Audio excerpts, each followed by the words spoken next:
cousin that I had talked to in the vehicle was dead, and he had passed away an hour before. So I have no idea how I saw him in his vehicle. So that's my story. Thank you so much, and I'll be calling back with more stories. Bye. Thank you, Frank. This is a classic. It really harkens back to those old ghost stories, those subtle nods and brief interactions with the other side. This is the type of story that would give me chills as a kid around a campfire. But the truth is, this is not a fictional story. This is Frank's first-hand experience. So what exactly happened here? Was Frank mistaken about the timeline? Was he mistaken about the person that he spoke with? Or did his cousin somehow communicate with him from beyond? Now, I suppose with cases like this, we will never know. But thanks to Frank, we at least know about the story. So thank you again, Frank, for taking the time to share that tale.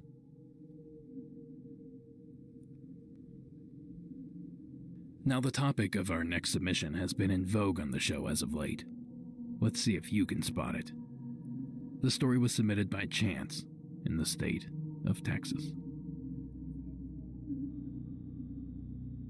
This is Chance. I'm from Victoria, Texas, down here south. I just want to report a story I had maybe about a couple years ago. Me and my buddy were walking down a highway headed to his house down kind of like a creek. It's known as the Rio Grande River, and it flows out to the bays and whatnot. Well, it was around 12 o'clock, and, I've always been fascinated by the paranormal and, cryptids. And one urban legend that we have down here is that, the Lechusa, the owl lady, well, it was around 2 o'clock. We were walking down this highway. There was no cars, nothing. It was quiet. But full moon was out. So we could see clearly without any flashlights in front of us. And we were walking down this road, and we were talking about the urban legend Lechusa. And it says, you whistle 3 times, and the Lechusa will appear. And my grandparents have always told me that the Lechusa takes little kids or, bad kids. So I thought I'd try it, not really thinking, us being young and whatnot. So I whistled 3 times and nothing happened, and we just kept walking. We probably had a mile ahead of us till we got to the river. All of a sudden we hear this loud screeching sound, and we heard wings, but we didn't know where they were coming from. Well, we were looking around, couldn't really see anything, and then we see these long wings above us, but we were looking at the ground, so we just saw the shadow from the moonlight. And the wings had to be, I don't know, maybe a 10 feet spread. So they were pretty big, and we have buzzards down here, but I didn't really see any buzzards flying by us. So I look up as soon as I see the shadow, and I don't see anything at all. So we start, freaking out, kind of hurrying, kind of jogging, and we get to the river, and it's a bridge. It's a small bridge crossing on the highway, and we cross that bridge, and off to our left, we see 2 red eyes, and we hear someone yell, "Get out!" So we start running after that, and as far as I'm concerned, that made me a believer. I never really believed in the Lechusa, but after that experience, I've never gone outside late at night by myself or did anything that has to do with down there at the creek. I really love your podcast, and just keep up the good work, man. I love listening to you while I'm driving from job to job, and have a good day. Thanks, Chance. Now, I admittedly know very little about these obscure yet awesome Mexican legends. Outside, of course, of La Llorona. She seems to be everywhere right now. So to be sure that I communicate the correct information while explaining this unique phenomenon, the following excerpt was pulled from dictionary.com. Lechuza, a Spanish word for a type of owl, especially the barn owl, is a myth popular around northern Mexico and Texas. As the story goes, an old woman shapeshifts into a giant owl to take revenge on people who wronged her during her life. Sometimes the owl is variously depicted as black or white, and sometimes with the head of an old woman. Exactly what the Lechuza does to exact revenge varies widely across tellings of the story, though most reference the Lechuza carrying away unsuspecting prey back to her lair. She lures her targets, often children or drunk people, out of houses by crying like a baby or swooping down on cars late at night. Various methods are claimed to protect against Lechuza: tying 7 knots in a rope and hanging it by the front door, throwing salt and chili powder into the bird's face, shooting the bird, or reciting a Christian prayer to the Virgin Mary. And with all this owl person talk, I feel obligated to at least mention an awesome legend from another part of the globe. There was a series of viral videos from 4 or 5 years ago featuring a strange, owl-like creature spooking explorers of an abandoned children's home. Now, I highly recommend you guys go to the show notes and check out the video attached for the Owl Man. You'll quickly realize that it's someone in a costume actually scaring these people. I should also point out that the initial Owlman reports were actually real. A series of sightings poured into Cornwall, England's police station back in 1976, all describing a tall, half-owl, half-human creature. Thank you again, Chance, for sharing that great information. And while we're on the topic of winged nasties, I thought this was a good opportunity to share a potential Mothman story. The following was submitted anonymously from Wild, Wonderful, West Virginia. Hi, Derek, and thank you so much for what you do with your podcast. My name isn't really important because this is my brother Johnny's story. He's since passed away, so hopefully in the great beyond he's gotten some answers. He told me this story, and he wasn't someone who did a lot of flamboyant things. He would talk about music groups and politics, but he didn't talk about too many things that were out of this world, so to speak. So I was a little surprised when he told me this story. He was born in 1956, so this was probably around 1975 when this happened. I know he said that he and a friend were driving in central West Virginia, which is where we lived, in a Chevy Nova, and it was night, and they were bored, and they were just driving around just to be out of the house, have something to do, maybe find something to do. It was him and one other friend, and he was in the passenger seat, and so they were driving down one of the local highways, and some large thing flew over their car, and I mean right over their car.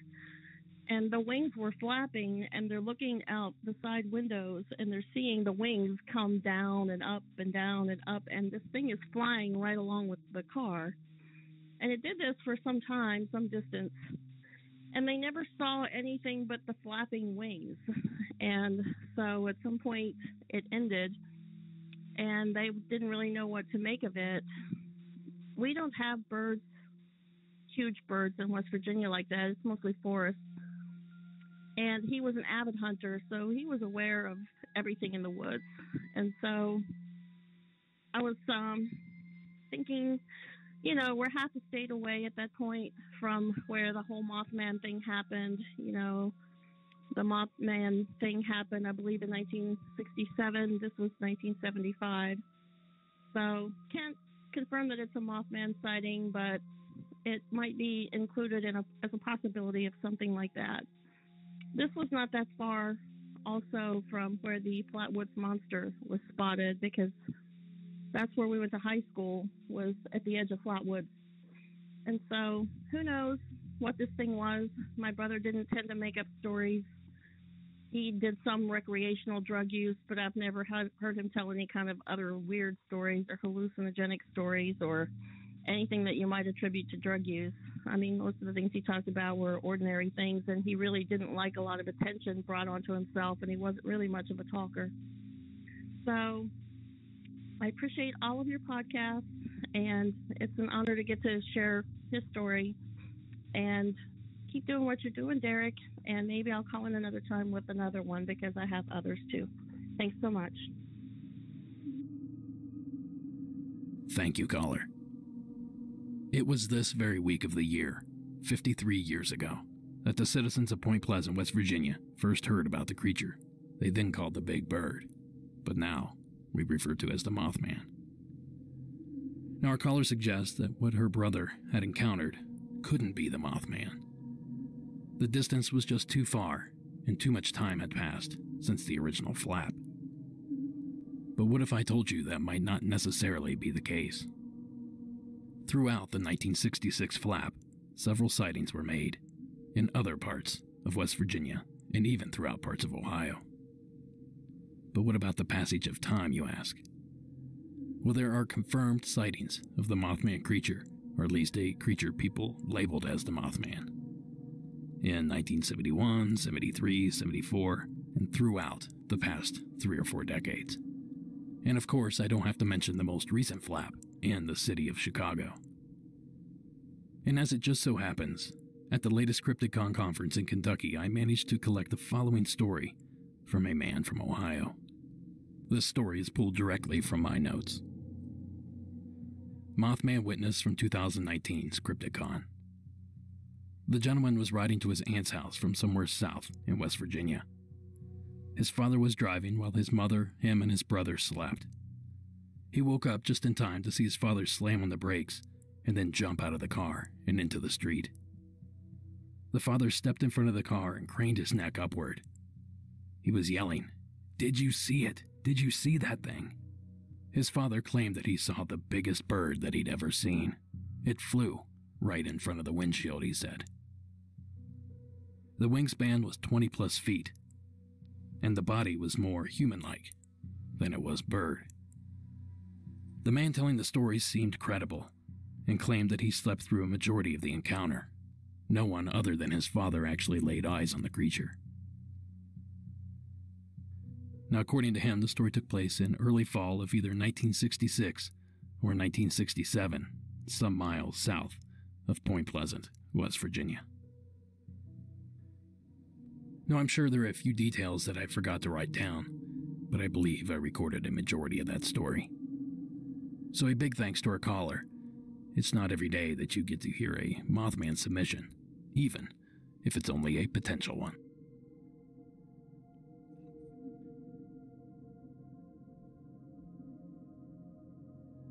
Why don't we cleanse our palate of these flying humanoid stories with something ghostly? The following is Adam's story from the Peach State.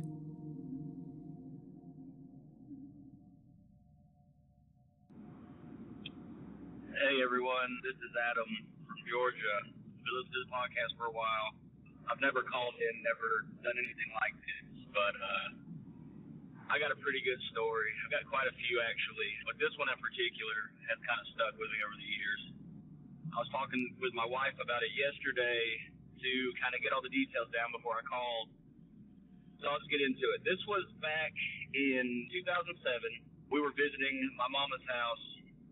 My brother was living there at the time. Let me start by saying, the area where she lived, the house, the surrounding woods, a lot of high strangeness going on around there.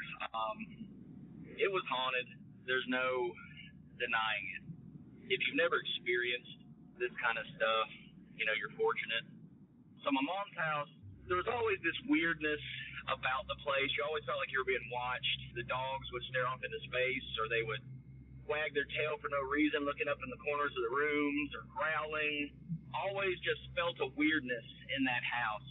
But the living room particularly for me was always a weird spot. Whenever the lights would be off, it'd be nighttime, or even during the middle of the day, when you walk by, I just felt like if I glanced over there, I was going to see something. And it was just a really ominous presence. So, like I said, my girlfriend and I, who's my wife now, but my girlfriend at the time and I were over there hanging out with my brother, and he had some bedclothes and stuff on the couch in the living room, and I was like, "Hey, Beach, why are you sleeping in here?" And he said, "Well, man, I was laying in bed, and I woke up at like 2:30 in the morning, and there was this lady standing at the edge of my bed, and she had a bullet hole in her forehead, and I wasn't really scared, but I felt really sad, and it just made me really uncomfortable. And this happened a couple of days in a row, so I started sleeping in the living room. And then I told him, the living room freaked me out. And I want everybody to understand, I've recounted this story so many times, it's kind of, it's like a matter-of-fact type thing at this point, because everybody in my family knows it, all my friends know it. But anyway, so I said, "But what about the living room, man? Don't you get that weird feeling?" He said, "Well, no, the living room's not so bad. The only problem is I get woke up almost every night, and it sounds like somebody's jiggling the door handle trying to get in. Because where the living room is, the front deck's there, and that's the front door into the house. And he said every night it sounds like somebody's jiggling the handle trying to get in."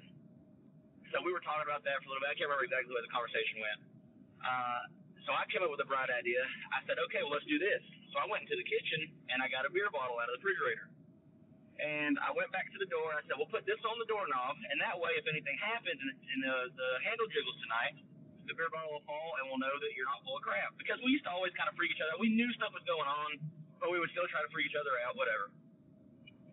So it took me a good 5 minutes to get this beer bottle set, because I actually turned it upside down and set it on the cap, on the doorknob. And the way the doorknob was shaped, it was very difficult to get it to sit. So I finally got it set, and we said, okay. So we went over into the room that we were in, watching TV, just kind of talking, whatever. We were in there for about 30 minutes. And then my brother got up to go do something, and I said, "Hey, take a look at that beer bottle as you go by." Now, let me say that we were the only three there at the time. My mother was home, but she was asleep. My mama don't mess with paranormal. She's not like that, so we know it's not her. She was asleep. So he comes back literally 10 seconds later, white as a ghost. And I turned back and look, and I said, "Well, what is it? What happened?" And he said, "Dude, the beer bottle is turned right side up on the handle." And I just got a cold chill. So I was like, no way. So we got up, and we went into the living room, and we all three peeked around the corner and looked, and sure enough, that beer bottle was turned right side up, sitting on the handle. We all freaked out because we know it wasn't us. I told him, "Hey, dude, why'd you do that?" He said, "No, I swear it wasn't me." So we go back into the room we were in. We're all thoroughly freaked out at this point. And so in the room we're sitting in, there's like a cutout in the wall, like a divider. It's like a big square opening from the living room to the den. And I just had a sheet up separating that to cover it because the living room freaked me out. And I had a love seat against that. So I sat down on the love seat with my back to the living room. And I swear, like I said, my mom was asleep. Nobody else was there except me, my brother, and my girlfriend at the time. But it sounded literally like somebody's lips were maybe an inch away from my right ear. And I heard my name whispered. And I literally jumped off that love seat, dove across the room, freaking out. Nothing else happened that particular night. But like I said, this one is one that has really stuck with me. I've got a ton more from early childhood all the way up to present, believe it or not. My whole life, things have kind of been around me and my wife, my brother. We've all experienced things pretty much our whole lives. So I'll probably call in again. I enjoy the podcast. Look forward to hearing this on one of your future shows. Thanks a lot. Bye-bye. Thanks, Adam. I gotta say, I really love the little trap you did with the beer bottle. And here's the best part of that trap. If the bottle simply fell off, I'd still question it. The vibrations could easily knock a bottle off a doorknob. But I really don't think it could turn it around like that. The only two explanations I would accept in this situation is if someone snuck into the room and rotated the bottle themselves, or that there's something paranormal afoot. There's simply no other explanation otherwise. Now the stuff with the woman with the bullet hole in her head, the voice in the ear, it all adds to the freakiness.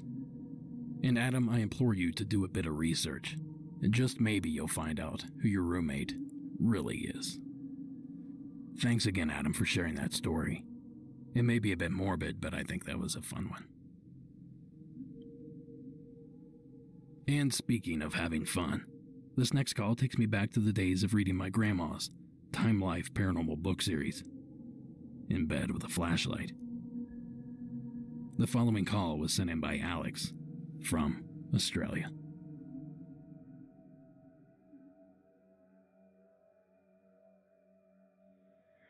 G'day, Derek. My name is Alex. I am currently in America. It's my fiance. We're traveling around while he works, and we're currently in Washington, D.C., but I'm actually calling about a story that one of my ex-boyfriends told me, that he encountered one of Australia's folklorish, I don't even know what you would call it. If you look up European folklore, it's called a hickey punk or a lantern light, and our version in Australia, which has been called by the Aboriginal people a min-min light. So just a brief explanation. Candlelights in European folklore are the lights that often lure travellers. They see them in the distance and they start to follow them, but they can also be taken as kind of an omen. So it's a light that leads you down a path and you eventually get to know where people get lost. There's a lot of reported sightings over in Europe and England themselves, but in Australia we have them too, and min-min comes from the local Aboriginal name. So when he was a young boy, he and his family lived on a farm and they bred horses. This farm, I forget the name of the city, but it was located about northeast of Victoria, the state of Victoria in Australia, right along the border of New South Wales. And one night, him and his father were coming in from a day of work out on the farm. And they were sitting on the back porch of their house. Now, their house was located pretty much in the middle of nowhere. They did have roads that go beyond their paddock line, but it was very rare that you'd get a car going around this time of night driving past. They were pretty much isolated where they were. Town wasn't that far away, actually. It was probably a few kilometres or miles. I would say about 20 miles or so. And as I was sitting on the porch, my ex-partner saw this strange light in the very back paddock of their property. Now, this light, he thought originally must have been a car or a motorcycle driving along the back road behind a paddock. But then he noticed that the light had started to take a different direction, a direction that couldn't have been on the road, and was starting to slowly bounce around the back paddock. The light then started to move towards them slowly, drift out of sight, and then it would come back bright again. But it started to move towards the house. Now, this caught the attention of him. We also caught the attention of his father. Now, his father was you could say, a man about his land. He knew a lot of the stories of that place. He was a very typical Australian farmer that loved his horses, that loved his property, that knew a lot about the culture surrounding him. He knew a lot about the land, and he noticed this light as well. Now, as my ex sort of mentioned to him, "Hey, Dad, what's that?" and he pointed to this light. His dad kind of got this look of just stone across his face, put his hand on his son's chest, and he goes, "Mate, I think it's time to head inside." His son questioned, what this was, but his father never really answered him and encouraged him back inside the house. So they both went inside, and that was that. Now, the next day, the son asked what that light was again, and his dad went on to explain that some things in the folklore of Australia, I guess, do happen around that area, and what they actually saw was what he called a min-min light. And he went on to go and tell his son the whole story of the lights that would lead you to nowhere, and that if you ever see a min-min light, or if you're out walking and you ever see a strange light, that you do not follow it. You stop what you're doing, you turn around, and you go back where you came, because the lights can actually be, well, they're actually interpreted as pretty much a bad thing.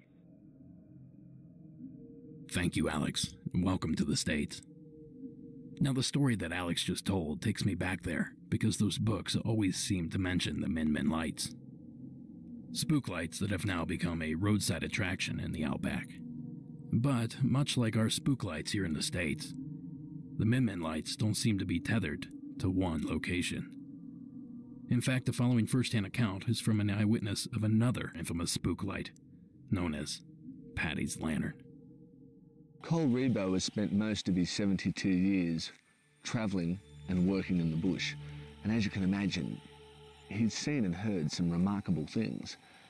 But when he spoke to local legends, he told us his version of events with his encounter with the infamous Paddy's Lantern. We're out here in 1975, putting the window in the house actually, and looked across the paddock towards the mountain. It was a bright, soft, glowing light, ball of light, probably 200 or 300 feet in diameter. First saw it, we thought it was in the shed and thought it was a tractor I was working on had caught fire. I drove across there, got there dead quiet, there was no light whatsoever, had switched off. Had a poke around, couldn't find nothing wrong with it. Came back, the wife, who was almost having hysterics about the light turned off before you got there. Up in the shed there, she thought was on fire. Had a tractor in that shed there. When the light came on a second time, quite brightly, I was still intrigued. I decided to walk on it. So I walked straight across the paddock to it, in amongst some old cars. Incandescent, beautiful soft white light. Opened the front door of an old car facing the light source, and the light coming in through the window somehow lit up the floor mats under the dash. And this was utterly like inside a neon tube with incandescent. I couldn't believe how light could bend around everywhere. The focus of light was up in a patch of the thorniest, closer together growing scrub you couldn't walk into. You imagine trying to walk through that in the middle of the night if all of a sudden it got black dark. And I poked around for a while in amongst just walking around, noticed the way it treated the chrome on the old cars, and I could actually throw a shadow with my hand from it. It was about good enough, the light was about good enough to read a newspaper. It was, I could see the nucleus, so it must have been off the ground. There was no way it was moonlight, there was no way it was anything but something peculiar. The very next day we went around to see the neighbour, and biggest conversation was the lights in the bush. He took me outside and showed me where he'd lined up somebody he thought with a pressure lantern trying to climb down over a sheer cliff in the middle of the night before, and he was yelling out to him to go back. The next morning he actually physically climbed the cliff to see if he could find tracks or find someone had fallen off the cliff. So that's the only set of lights I can't explain. I'm a bit sorry I didn't go into the middle and push a bit harder. I've been looking for them for the last 30 years, they haven't come back yet. That clip comes courtesy of Local Legends TV on YouTube. I realize the man's accent may make it difficult to hear in certain parts, so I suggest watching the full clip, a link to which can be found in tonight's show notes. Thank you again, Alex. This is almost a hometown legend, but truth be told, I just didn't want to wait that long. Now, speaking of hometown legends, I'm still looking for first-hand responder submissions from witnesses of the Anza Borrego area, and of course, your hometown legends. So hit up that hotline at 1-888-608-NIGHT. That's 1-888-608-6444. Or visit the website at monstersamonguspodcast.com and click on the Report Your Sighting tab. And of course, be sure to mention the phrase hometown legend, first responder, or Anza Borrego early on in the call, so I can be sure to find it. Now, moving on to something we can't find that easily: UFOs. The following is Dorian's submission from Virginia. Hey Derek, my name is Dorian in the state of Virginia. My story actually took place in North Carolina the last Wednesday of July 2019. I was hanging out with a friend and her family at their beach house on the Sound Side in Nags Head, North Carolina, and we were stargazing. As we were looking up, I noticed something in the sky, like a dark shape, It was hard to see in the beginning because, you know, it was dark and it didn't really look like it was there. And at first I just dismissed it to like a floater or like one of those white blood cells you see floating across the surface of your eye. As we were watching, though, we were looking up at the constellations, and I believe I was looking up at Scorpio, though my star knowledge isn't good, so I'm not 100% sure. And as I'm watching, one of the stars in the tail of Scorpio kind of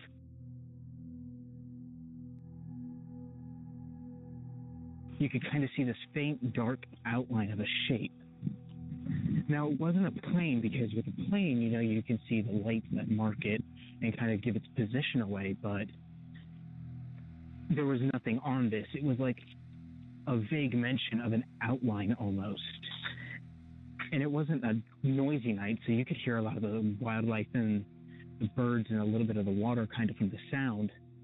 But as we're looking up, everything goes super eerily quiet. It's like even the little bit of music we had playing turned itself down while this thing was overhead. I watched it for a good couple minutes until an actual airplane or a helicopter or something broke the noise and you could hear something coming over the distance.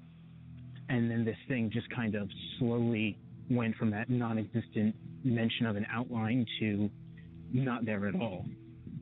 I know the Outer Banks and the Barrier Islands of North Carolina have a lot of strange history between UFO sightings, mysterious lights, and ghost ships, but this is something that, you know, looking at, you can't really attribute to the natural and historical lore of the area. I love listening to the show. Thank you for taking the time to listen to my call. Keep up the good work. Take care. Bye. Thank you, Dorian. It seems we have another dark UFO. You may recall just last week I covered 2 stories about this phenomenon. One from New York, and the other from New Jersey. So perhaps the government is testing something strange along the eastern seaboard. Or perhaps, as you will learn with our final caller of the evening, there may be something more terrifying going on back east. But before we get to all that, be sure to follow the show on Instagram, Twitter, and Facebook, and that includes the infamous Facebook group. Be sure to check out all the cool Monsters Among Us merchandise we have to offer. Visit the website and click on the shop tab to see t-shirts, hats, mugs, and a lot more. A brand new Patreon episode will be dropping sometime next week, but due to the upcoming Thanksgiving holiday, I will be dark next week for the main show. But fear not, I'll be back on the 5th with a brand new episode. So until then, I hope everyone enjoys their Thanksgiving. And I think that just about covers most of those announcements. So let's dive back into the programming. And what a better place to start than with a Harry call from the state of Michigan. This would be Alex's call.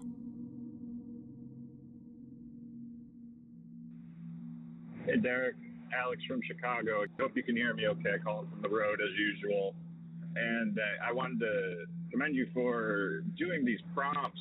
As somebody who's a pretty hardened skeptic, I don't think that I have a whole lot of great stories to tell of these things, but those prompts really do a good job of sparking that, so thanks for doing that. I don't remember the call word for the hiking and camping stories, but this is one of those. So, a number of years ago, probably like 4 or 5 years ago at this point, I went on a hiking trip to Manistee National Forest, which is in northern Michigan. Not the Upper Peninsula, but a very cool place. Being from Chicago, I love camping and hiking, but obviously there's not a whole lot of forests and especially national parks and national forests around me. So a place like Manistee is fantastic. And it was me and a friend and her dog, and we planned to do some pretty serious backcountry hiking. It's my favorite way to go. But the first day we got there, it was late, so we just set up shop in the normal campground by the trailhead to the backcountry area. And we get set up and, have a little fire, get the tent going, and the dog, which was a couple years old, was a Shiba Inu, which are kind of notorious jerks to begin with. Tried to get it to sleep outside the tent, and for a few hours it did. And then it woke me up, scratching on the tent, trying to get in. So I open the tent, let the dog in. He settles down. We fall back to sleep. A few hours later, it must have been the middle of the night, I get woken up by the dog again because he's pacing and he's freaked out. And I mean, I attribute it to, it's his first time out in the wilderness. He literally lived in a high rise looking over, Lakeshore Drive. So he's never done anything like this. So I'm trying to calm him down a little bit, tell him everything's okay. And all of a sudden, it sounded like it was from right near that trailhead that leads to the backcountry. I hear just the most primate-sounding howling. I've never heard anything like it. It was like, excuse this, but it was like, ah-hoo, ah-hoo. And it wasn't a bird, wasn't anything. I'm not going to be the guy that says I know everything in the forest. Nobody does. I mean, foxes and bobcats make some ungodly sounding noises, but this was just, it sounded like a big monkey out there shouting. And, it eventually stops. The dog relaxed. We go back to sleep. I didn't say anything about it. The rest of the trip was great in the backcountry. Never heard anything else again. But I was thinking about it when thinking about calling you. And two things. One, Manistee is known, apparently, sources differ, but as the original site of the Dogman. I mean, I've heard Elkhorn, Wisconsin, but apparently Manistee National Forest, according to some sources, it's where the Dogman legend comes from, which is by far my favorite cryptid. I think it's so cool. So that was interesting to find that out later, after the fact. But on the third day in the backcountry, we're way deep in there. And we're having lunch up on this ridge, middle of the afternoon.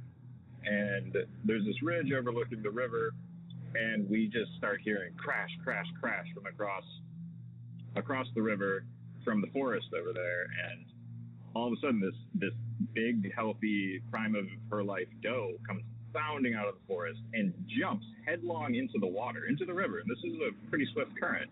Gets stuck on a log, and we're thinking, oh man, this is the end. Swims the river, gets to the side of the ridge that we're at the top of, and this is like a good 60, 70 degree ridge, comes bolting up it and jumps into the forest behind us and runs off.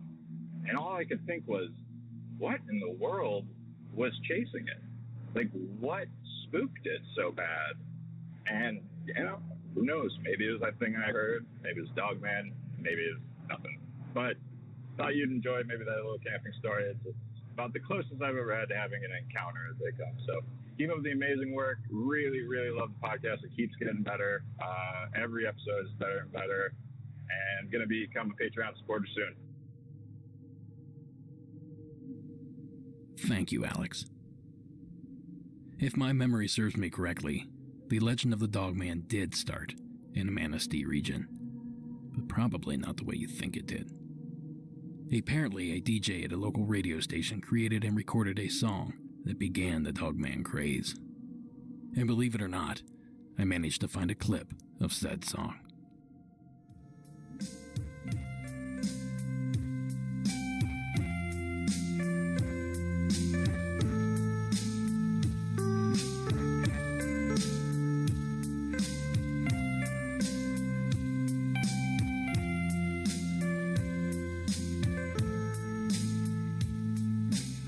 Summer morning in early June is when the legend began. At a nameless logging camp in Wexford County where the Manistee River ran.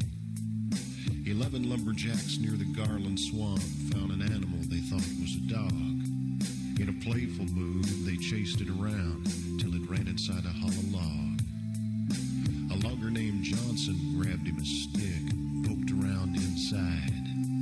Then the thing let out an unearthly scream and came out and stood upright.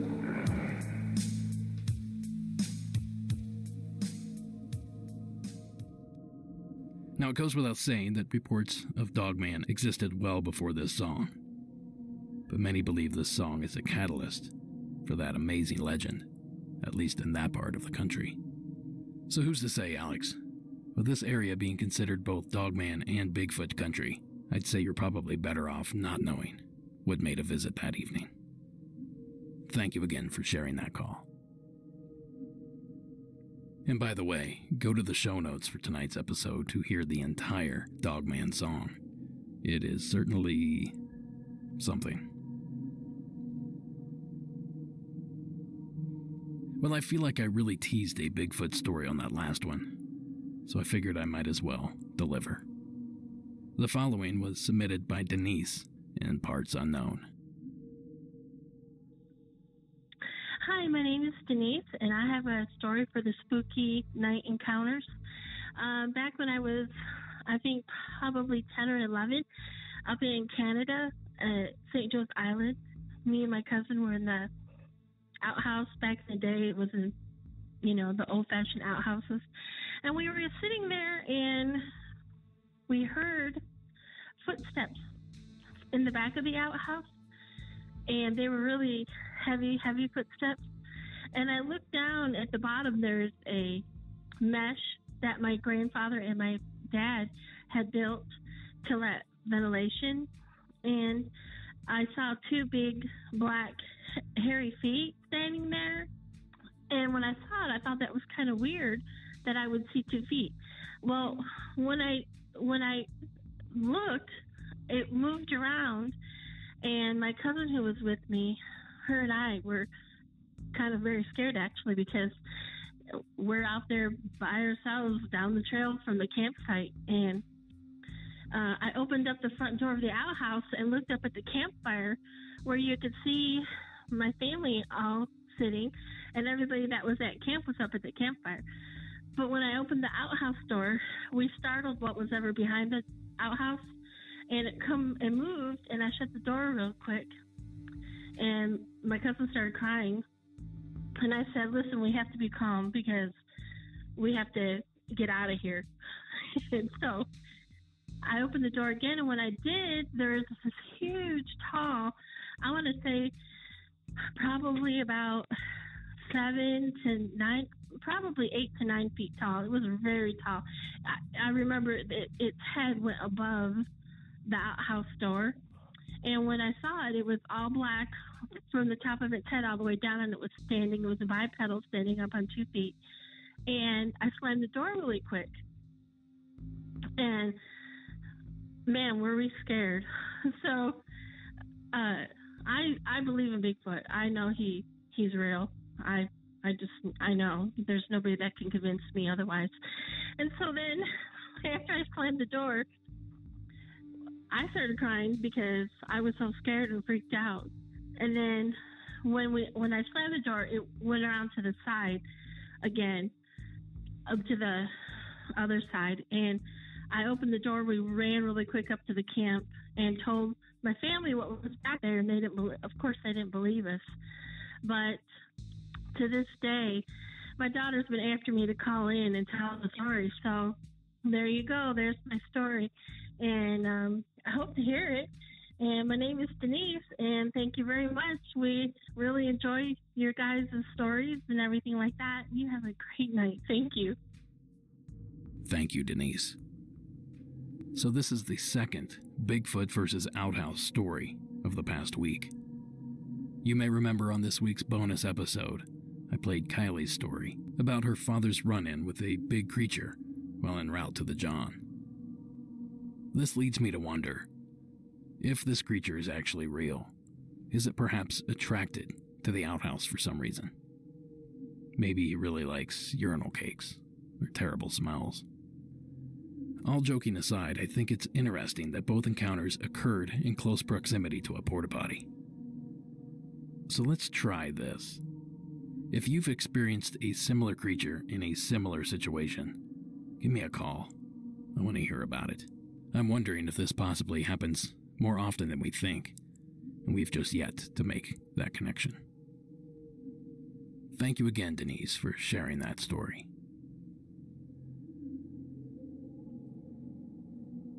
And that brings us to the final call of the evening. And wouldn't you believe it, it's from my home state of Ohio. Well, the following is Ray's call from the Buckeye State.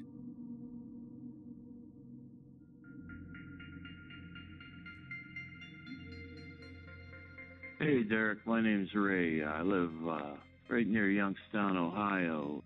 It's a few years back. I only told one other person this story. That guy Howard in London does a podcast, The Unexplained. He read my story. And I never told anybody else. Anyway, a few years ago, I was doing some yard work in the backyard, and it was dark by the time I finished. And luckily, we have a spotlight in the backyard, so I was able to finish my work. I had some tools that belonged in the garage, so I figured I'd put everything in a wheelbarrow and push it up to the garage, put everything away. Well, as I was pushing the wheelbarrow across the backyard, I saw a light. It looked like someone was shining a flashlight on the pine tree up and down, but there was no beam. I just saw the light going up and down. I'm thinking, well, that was to get my attention. Well, when I turned the corner to make my way up to the garage, that's when I saw the three lights in the sky. Perfect triangle, about probably 100 feet up. And as soon as I saw these lights, I heard the sound of locust, but not an audible sound. It was in my head. Very weird. And so I kept pushing the wheelbarrow up to the garage, and I walked almost directly under this thing. I don't know why. I wasn't scared or anything. It was no big deal. Anyway, as I got underneath this thing, I saw another craft come out of the triangle. It was about 4 feet long with a light at each end. And it flew over the house and went out of sight. And then that's the last thing I remember. I don't even remember putting the tools away.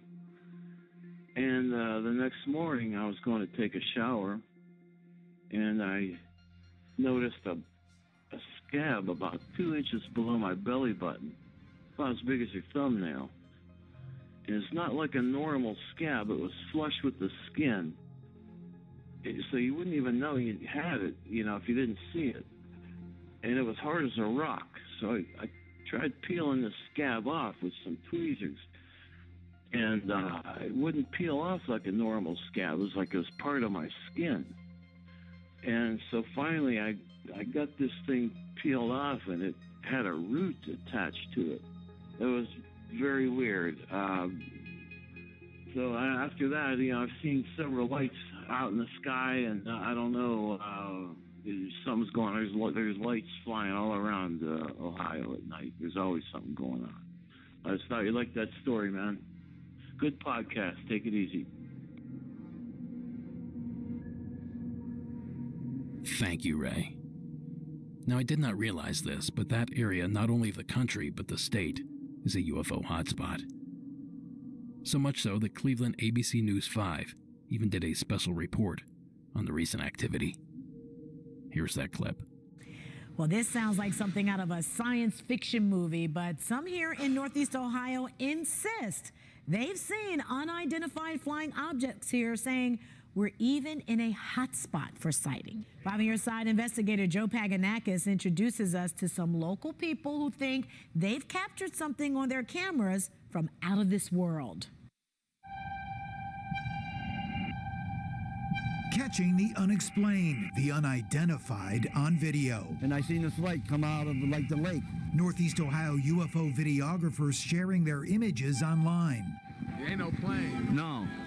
Hey, everybody check this out. Hey, yo, come here, y'all. Look at this. Raising questions and commentary from skeptics, believers, and the open-minded. There's another one. There's a third one. That we may not be alone. What I saw, I can't explain. Some don't try to define what they've recorded. That's above my pay grade. While others are sure what they captured with their camera. Wait. Oh, do we have 3? Is not from this world. And there were 3 saucers above me, one on each point of an equilateral triangle. Each of the UFO videographers we talked to say their sightings changed their lives. Within 7 minutes or so, it disappeared. And then it came back. But as you might guess, not all of their family and friends believe what is pictured here is an actual UFO. So this actual activity has been going on over Lake Erie for a very long time. Videos of UFOs shot by Michael Lee Hill, a native of Eastlake, have generated hundreds of thousands of views, even featured on the History Channel. You can see this ball of light come down, and all of a sudden you can see its reflection on the lake. These were orange, they were solid, nothing blinking, and no sound at all. Just last year, Nate Ellis used his cell phone to capture this formation of unexplained lights hovering over his Cleveland home. Trying to think of anything logical.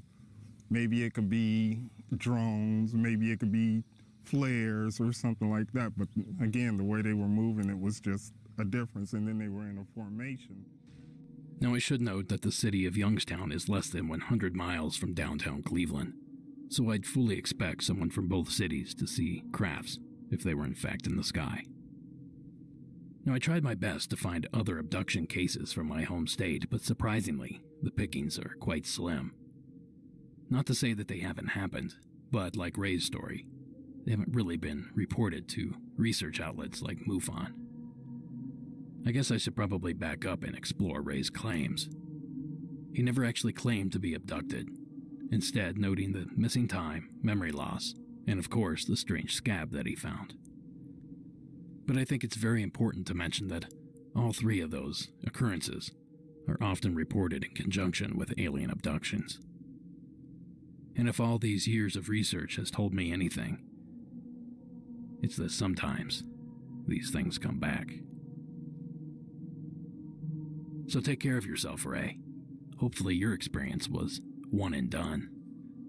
But in case it's not, and whatever these things are, they come back, I fully expect to hear about any future encounters. Thank you again, Ray, for sharing that extraordinary story. And that's going to do it for this episode. Monsters Among Us is written and produced by me, Derek Hayes. Additional support is provided by Addie Lloyd, Warren Ponabbott, and Tony Bell. All audio used in this production is done so under the protection of fair use. And that creepy music you're hearing? That's Co.Ag. Thank you for listening, and until next week.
So since we touched on the flying humanoid phenomenon so much this episode, I thought I'd end on yet another story.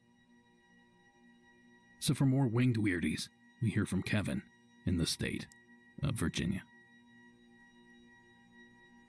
My name is Kevin. I was on the fence about whether or not to share this because of how short it is. Well, this happened when I was living in Chesapeake, Virginia. I was out on the front porch with my girlfriend and we were smoking a cigarette. It was around 9 p.m. While we were sitting on the bench listening to the sounds of the night, it kind of got quiet. I couldn't hear any of the critters or the traffic from the main highway that was down the road. After maybe seconds of stillness, there comes a weird piercing noise from high up in the sky. It sounded like it was traveling incredibly fast. The way the Doppler effect hit us, it sounded like it was moving away from us at high speeds. My girlfriend looks at me and asks, "What the heck was that?" I honestly had no clue. I live near Norfolk, almost right on the edge between Chesapeake and Norfolk. There's a very large military base near us. I figured it could have been a jet of some sort, but the sky was clear and I couldn't see a dang thing up there.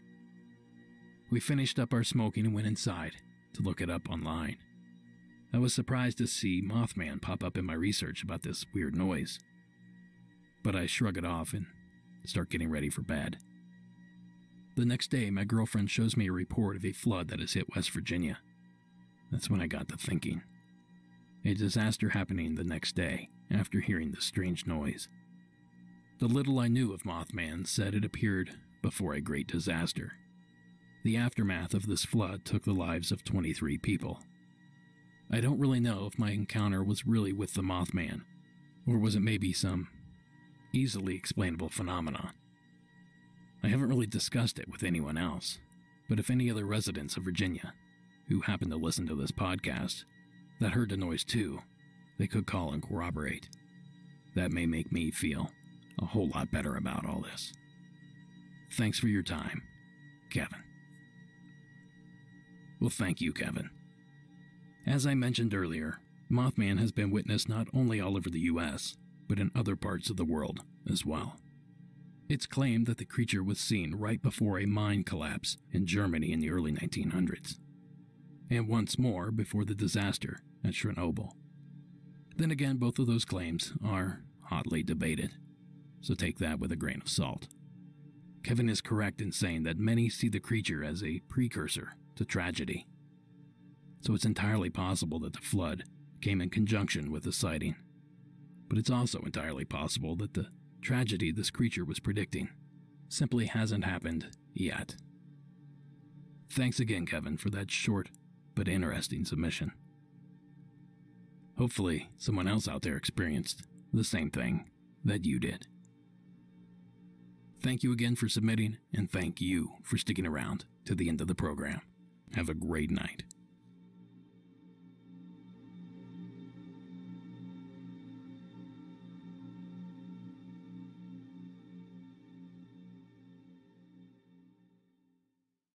Tonight's episode is brought to you by Cryptid Crate, the first and only monthly box subscription service for fans of cryptozoology. Visit cryptidcrate.com to pick up your box today. And while you're at it, use coupon code MONSTERS88 for 10% off.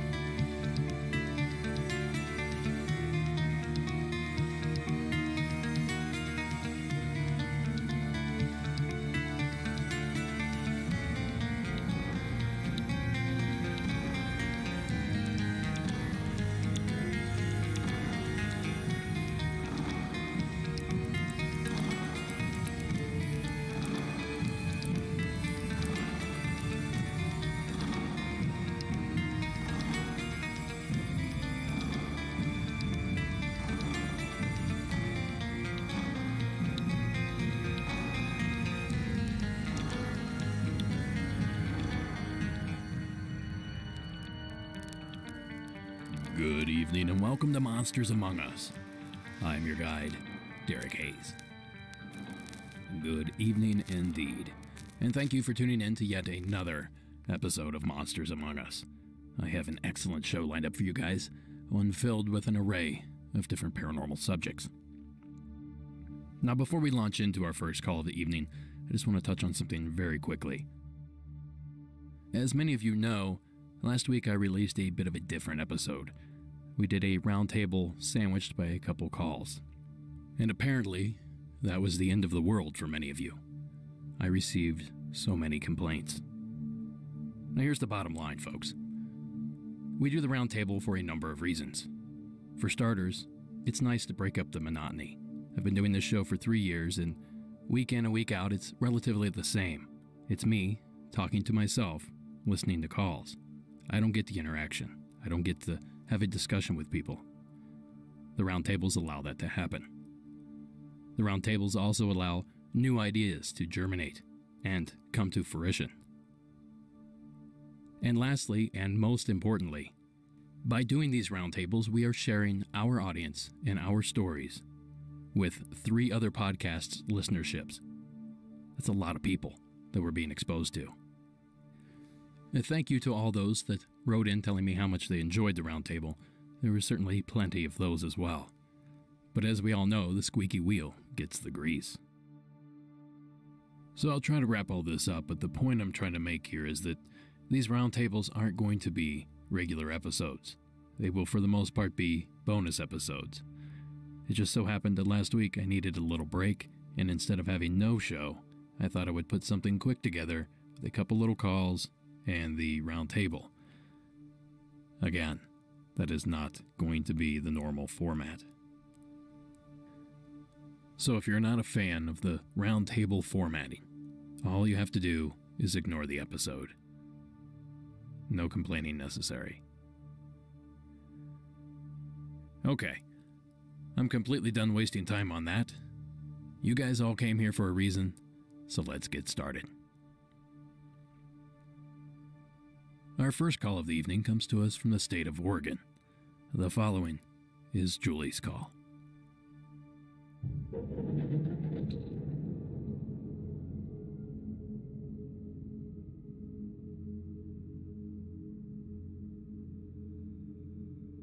Hi, my name is Julie. I have 2 stories. One comes from about 1963 in Portland, Oregon. It was in the summertime. It was about 11:30 at night. My cousin and I and our boyfriends were watching, believe it or not, science fiction theater when her sister came to the top of the stairs and said, "We see a UFO outside, flying saucer." And of course, we didn't believe her until her mom came to the stairs and said, "Yeah, we see it. Come up here."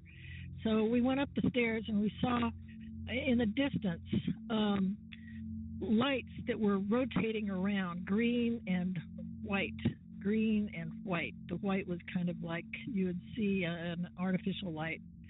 It rotated around over the Hollywood district, went east toward the airport. At that point, I called the airport and I said, "Do you guys see anything out there? We see something really strange. It looks like a flying saucer."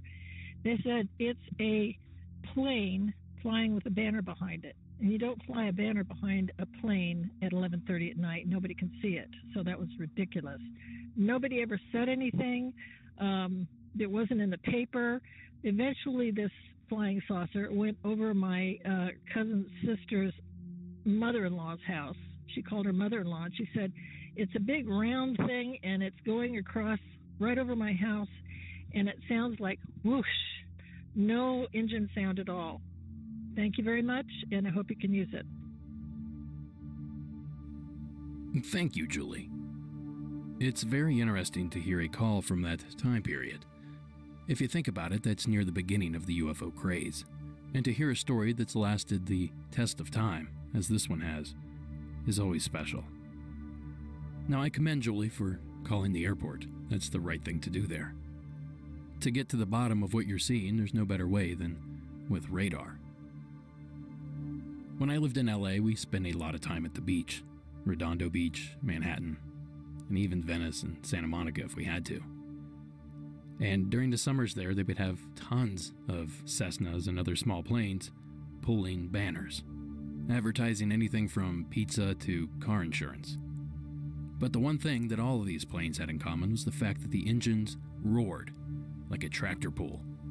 I don't know if it's an extra strain to pull the banner or what it was, but you could really hear them over the waves, over the crowd at the beach, over the traffic behind us.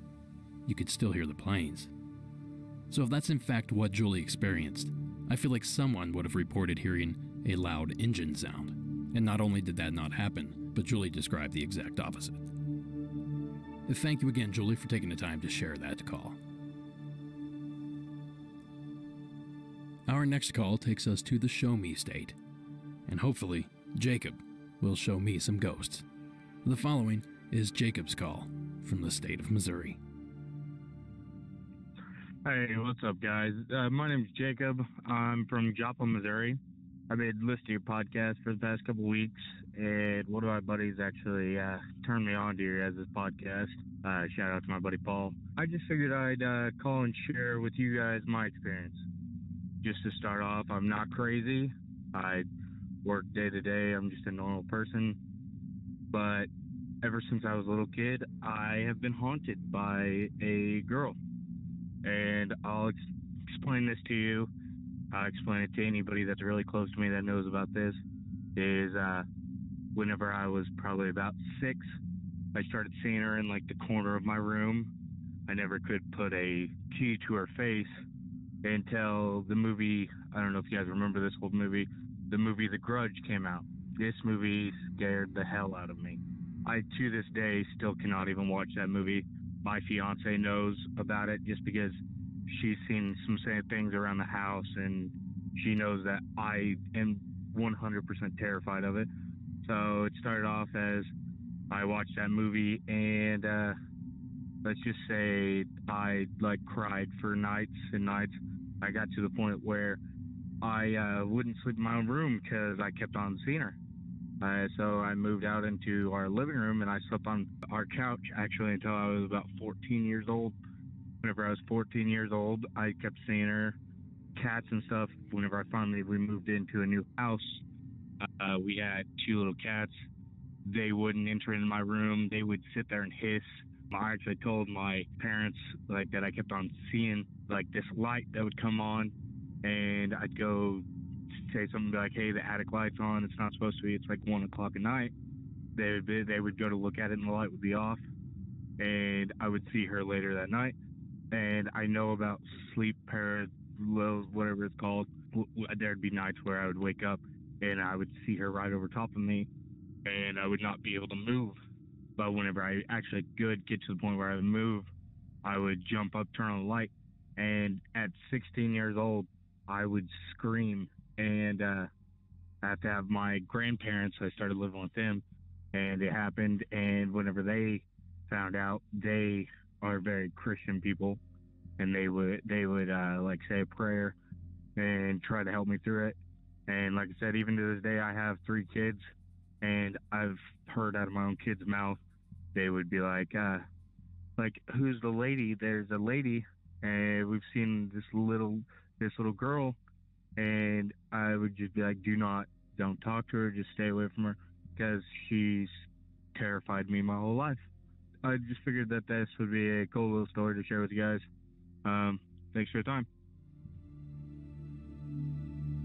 Thank you, Jacob. And thank you, Paul, for sharing the show. Now, of course, Jacob is referring to sleep paralysis, a sleep disorder that's commonly mistaken for paranormal activity. But it sounds like Jacob had some experiences while he was wide awake. So perhaps sleep paralysis could explain some of the experiences, but it certainly doesn't explain them all. Now, one thing Jacob's story does remind me of is the story of Dear David. And some of you may be familiar with this story. A few years back, an artist by the name of Adam Ellis began seeing a deformed child in his sleep paralysis dreams. At a certain point, the entity that he now refers to as Dear David began visiting him while he was awake as well. The entirety of his experiences are documented on his Twitter account, so I will link to that in the show notes for tonight's episode. Thank you again, Jacob, for taking the time to share your story.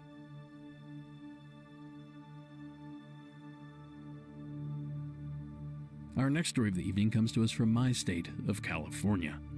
The following was submitted by Ema. Hi, Derek. My name is Ema. I'm a teacher and I'm a mom. I live in Northern California. My brother introduced me to your podcast after I started seeing things that cannot be explained. I have listened to some episodes and enjoy the stories. Some things happened to me after my wedding this summer that I think fit in well with the theme of your podcast. After my wedding, I found myself experiencing excruciating back pain. It might have been from all the stress or from my history of scoliosis. Whatever it was, it culminated in what I would describe as an out-of-body experience. It was a very emotional experience in which I seemed to be floating into the minds of friends and family and was then sucked back into my body. The masseur said she felt my body go limp and my breathing change. There's more to this story, but I'll get to the honeymoon. My husband and I stayed the night at a spa in Calistoga, California. I'm an early riser and was up very early the next morning. I showered, got dressed, and headed to the door, with the intention of going to sit on a nice bench I had seen. It was a sunny summer morning at about 5:30 a.m., and when I opened the door, I remember enjoying the warm sunshine. I closed the door and turned toward the outdoors to savor the moment. To my left, there was a street leading to downtown Calistoga, and I noticed a lady who was walking a large dog about 2 blocks down. I thought they seemed happy, and I turned in the other direction and walked into the parking lot. On the other side of the parking lot was an open grassy park with a bench. After a few steps towards the park, I felt a presence behind me.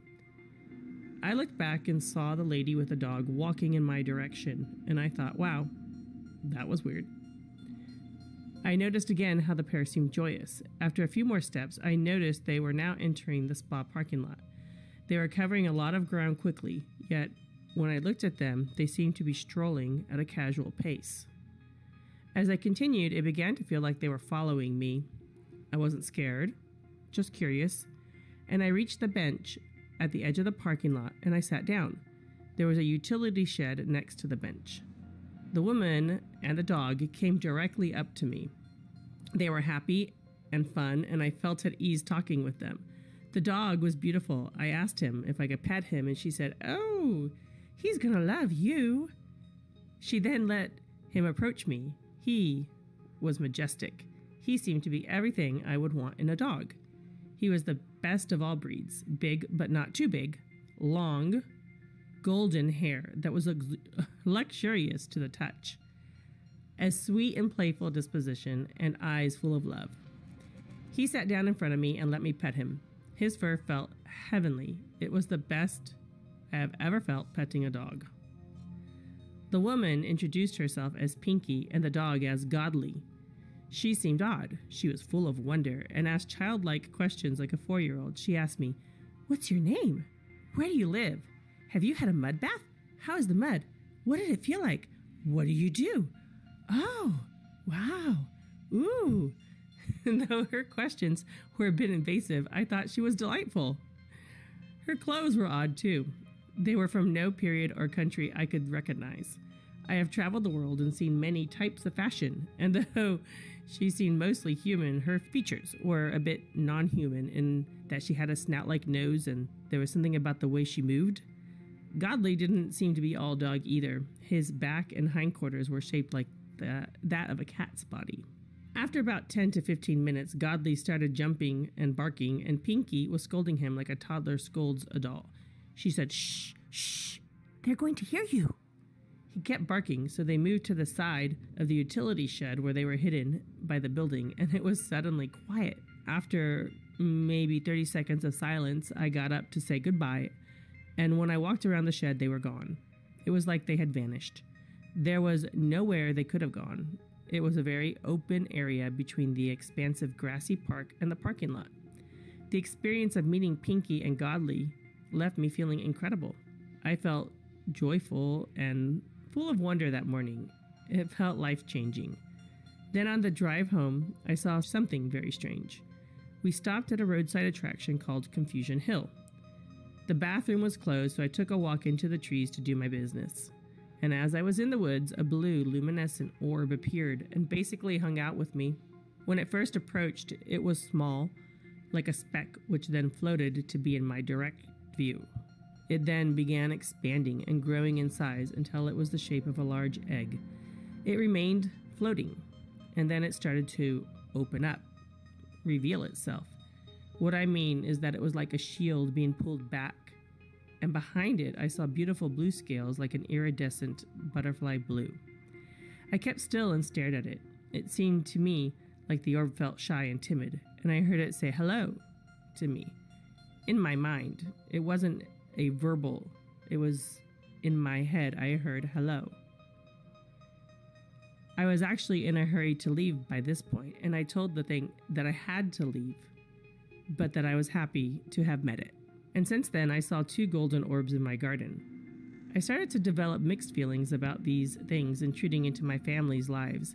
I have children, and if they can show up at any time, what are they capable of? Still, after a while, my curiosity returned and I wanted to know more about them. Each day, I have new revelations about the experiences as I become more alert and aware of my surroundings.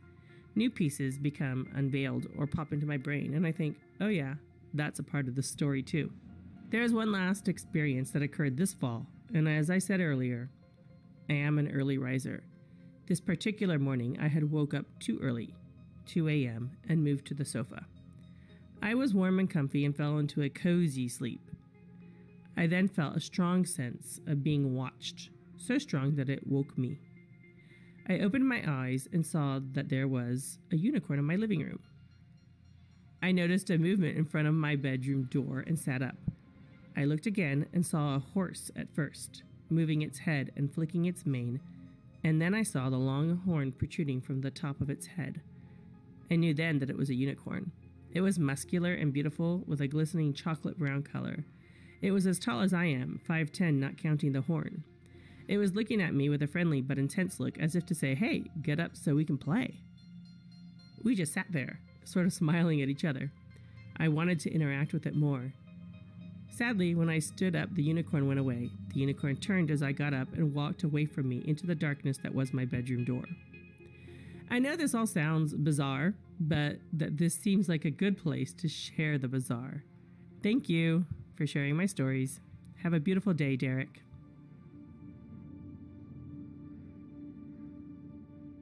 Thank you, Ema. She certainly sounds like quite the character. Now, this story is reminiscent of a lot of the Men in Black encounters that I've read about over the years. In those experiences, people talked about Men in Black not knowing what everyday objects were. One looked at a pen like he'd never seen one before. Still others explained that when they were offered a glass of water, they refused, but said, I'll have one in 10 minutes. And then there's another case where one of the Men in Black had wires running from his shoe up his pant leg. Just odd things, not unlike the way that Pinky was described. Now, of course, I'm not suggesting that Pinky was in fact a man in black, or in this case a woman in black, but I couldn't help but notice the similarities. Now, of course, I can't speak on the unicorn. There may be some sort of hallucination issues there. But then again, there may be an interdimensional unicorn there, or something like that. Thank you again, Ema, for taking the time to share your story.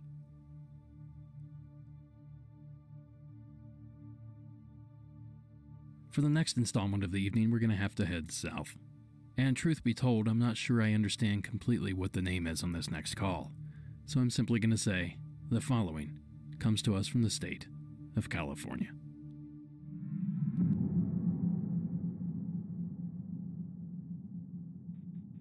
Hi, this is Gaetano. I'm calling from Orange County, California. This is a ghost story. It's creepy and kind of twisted humor, perhaps. It took place maybe about 8 years ago in October, November. I had just started dating my wife. She was home alone. She had asked me to spend the night, but she's a very religious background, religious parents. So she called her parents and asked her parents if it would be okay if her boyfriend, me, would be able to spend the night. They said that's fine as long as we don't sleep in the same bed. And it's okay. So of course, we go to bed, and we're of all places we decide to sleep in their parents' room and kind of disobey their orders or their requests. So we're asleep, and I open my eyes a little bit, and I notice figures, and I'm trying to adjust my eyes because we had already been asleep for maybe a couple hours. I adjust my eyes, and what I see as I'm lying in bed is an older woman and a young girl. The girl had long, blonde, wavy hair, and the older woman was wearing a long muumuu with these floral patterns. And I'm looking at them, and I notice that what they're doing is they're both looking in the mirror, and they're making silly faces. They're making silly faces And now I'm fully awake, wondering what the heck am I looking at? And I noticed that the light from the modem, the internet modem, the green light flashing is reflecting off their skin, and I noticed that their skin is a grayish color. So I'm fully awake. I'm looking at these two people in the room with us, looking in the closet mirror, and they're making faces at each other, and I'm noticing their skin is gray. And I reach over to my girlfriend, my wife, and I start to kind of squeeze her arm, try to poke her to wake her up, to confirm what I'm seeing. And it was then that I locked eyes with the older woman, and she did not look happy. She did not look happy at all. Her smile went away, and now she's giving me this zero expression face. And now I'm officially freaked out. So I turn and I wake up my wife, and I said, "Marisa, look," and they're gone. She's like, "What? I can't. They're not there anymore." So go back to sleep. I'm freaking out. We wake up in the morning. She goes, "What was that all about?" I tell her I saw an older woman and a younger woman looking at themselves in the mirror, making silly faces. They were just goofing off until I locked eyes with this older woman, and she looked pissed off. So I described what the older woman looked like, and well, basically what I had described to my wife was her grandmother, and the floral muumuu was actually the dress that they had buried her grandmother in. Now, my wife walks over to a picture in the hallway and says, "Was this the woman you saw?" I said, "No, that was not the woman I saw. The woman in the picture was a larger woman, and the woman I saw that night, the figure, was thin." I explained that to my wife, and then she officially starts to break down and cry. "Why are you crying?" "Well, her grandmother died of cancer, and before she passed away, she had lost all her weight. So that just kind of confirmed maybe that I had actually just seen her grandmother." My theory is the reason why this woman was so angry at me, or so not happy when she looked at me, was probably because I had just disobeyed my wife's parents' request of not sleeping in bed. So the one thing, though, that my wife could not explain was who the little girl was with the long blonde hair. So that kind of left us both baffled, and we couldn't figure it out until this past November, Thanksgiving dinner. We're sitting down with her parents, and to this day her parents don't know this experience, but sitting down with her parents and my wife's family, and my mother-in-law finds out that at the table it said, grandmother, her mom, had actually had a miscarriage, and that it was not just a miscarriage. It was her mother had given birth. It was stillborn. It was a baby girl, and this really threw me overboard, because then it clicked. We're talking 8 years later. That mystery of who the little girl was just solved, and I wanted so badly to tell my mother-in-law what had happened. She was tearing up because she had just discovered that her mother had a stillborn, and she had an older sister that she never knew about until recently, and I just couldn't bring myself to tell a ghost story at the viewing table. But I guess to sum it up, I met my wife's grandmother, and I made her angry by disobeying her daughter's rules. But I got to see a side of her grandmother that everyone talked about. She was a silly, loving woman. So that's my story. Sorry it was so long. Not the best storyteller. Love the podcast. Keep it up. I can't wait to hear season 7. Thank you. Bye. Thank you, caller. It's always nice when you get that kind of validation. When you see something, then describe it, only to find other people know exactly what it is you're talking about. And that seems to be the case, not only with the description of the grandmother, but the clothing she was wearing, and even the small child she was with. That kind of validation can be extremely hard to come by. Now, I do find it a bit strange that she would be wearing the outfit she was buried in. Now, I know that's a bit of a cliche when it comes to ghost stories, especially historical ghost stories, but that's not something you hear about all that often these days.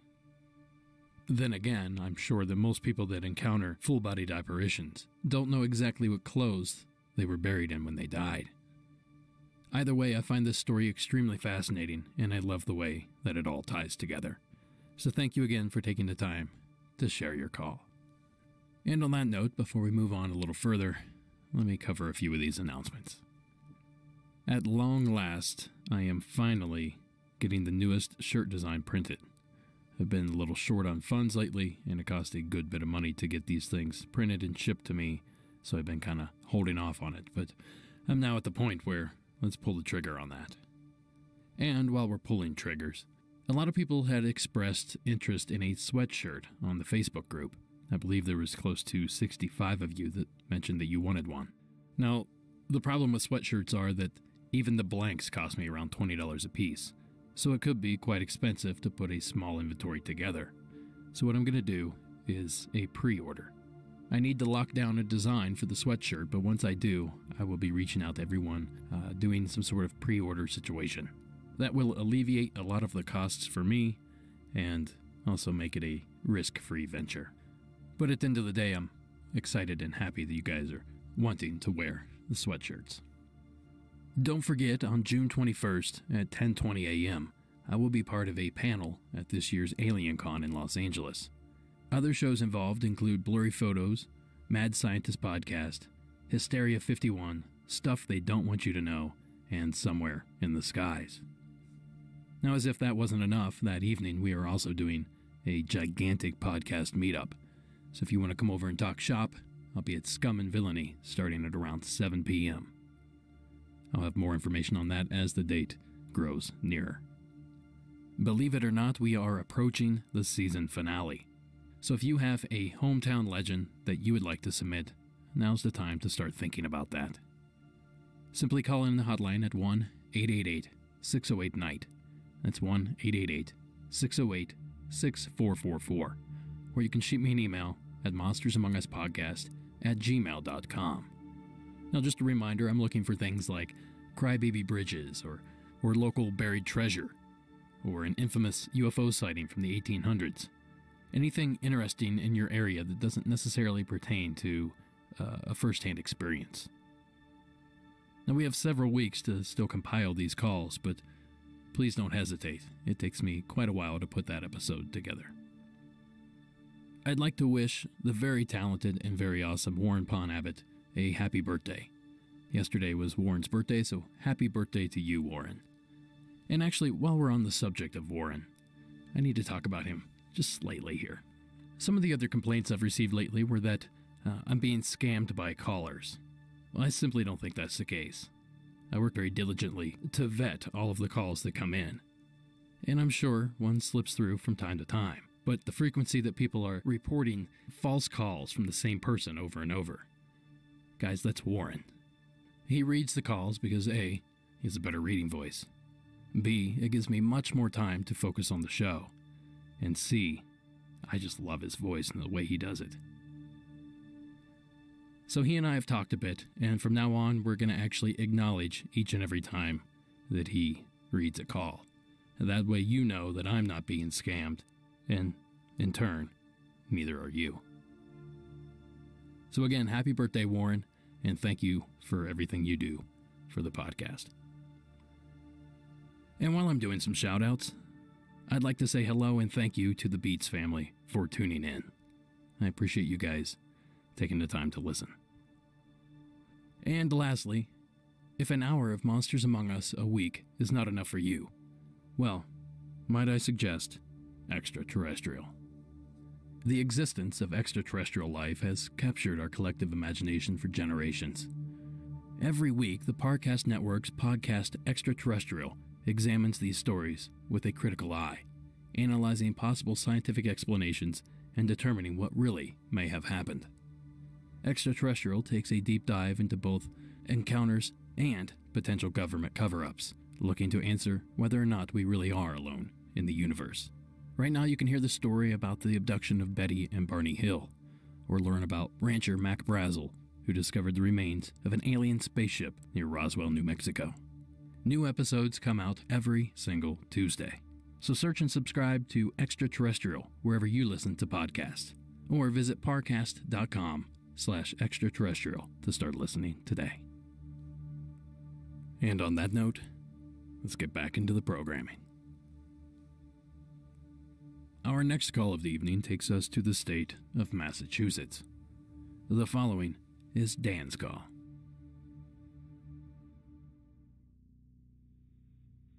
Hey Derek, this is Dan. I live in the Boston area and I am a relatively new listener. Yeah, so here's my story. This happened in about 2006.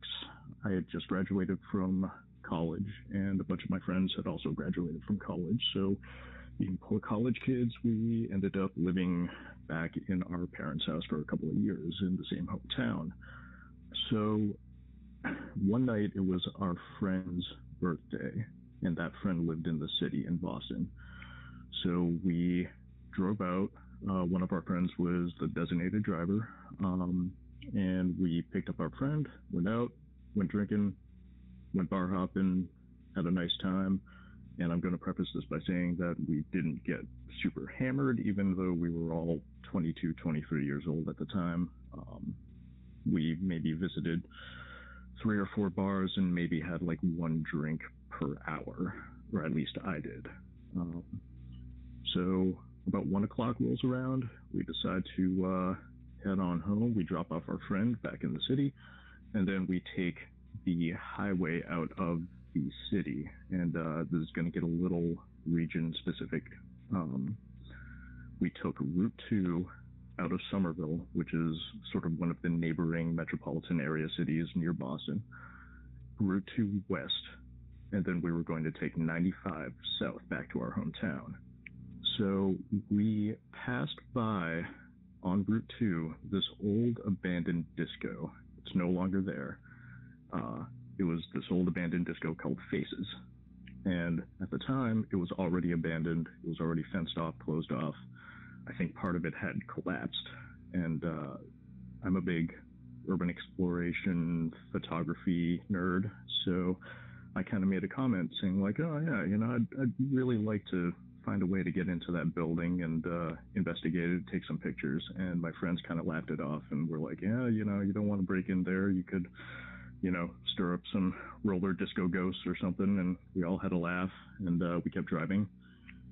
And about 30 seconds later,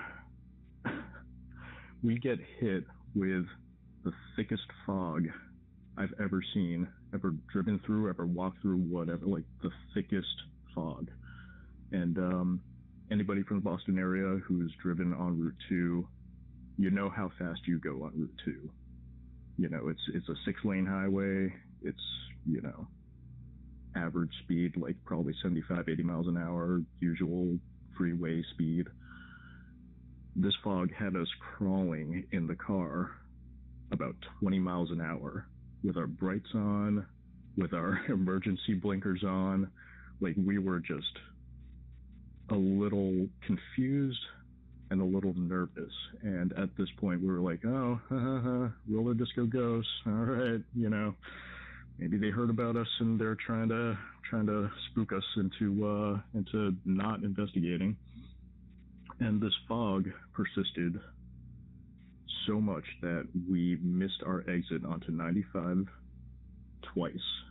We had to turn around, get off on the next exit, turn around, and then come back, and then we missed it again, and then we had to get off the next exit there, and then turn around and then come back. And the funny thing is, whenever we would leave Route 2, the fog would lift. And we finally make our way back onto 95. We get back on the exit back to our hometown, and there's no fog up until we get onto the exit ramp, and then the fog comes back. And we're like, oh no, here we go again. And this was at about 2:30. We wasted so much time lost in the fog. It was about an hour. And